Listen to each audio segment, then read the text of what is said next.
ሐምሌ 5 ደርሷል። ማንም የማይቀርበት የድል ቀን። ሐምሌ 5 ታሪክን የምናስታውስበት፣ ጀግኖችን የምናከብርበት፣ የትግል ቃል ኪዳን የምናድስበት ልዩ ቀን ነው። በዚህ ዕለት በአንድነት ተሰብስበን የታሪካችንን ገጽታ እንዘክር፣ የተከፈለውን መስዋዕትነት በክብር እናስታውስ፣ ለትውልድም የአንድነትና የድል አድራጊነት መልእክት እናስተላልፍ። ሐምሌ 5 በክብር በአንድነትና በደስታ የምናከብረው ልዩ ቀን ነው። ይህ የድል በዓል ያለፈውን በመዘከር የተከፈለውን መስዋዕትነት በማክበርና ትውልድን የአንድነትን ኃይል በማስተማር የሚከበር የነጻነት ዕለት ነው።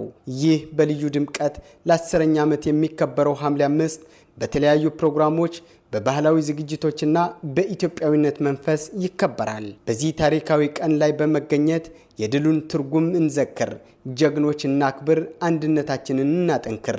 እሁድ ሐምሌ 5 2018 ዓ.ም ከጠዋቱ 2 ሰዓት ጀምሮ በሁመራ ከተማ ስቴዲየም በድምቀት ይከበራል። ሁላችሁም በክብር ተጋብዛችኋል። አብረን እናክብር፣ አብረን እንዘክር። ኑ ሐምሌ 5ን በጋራ እናክብር።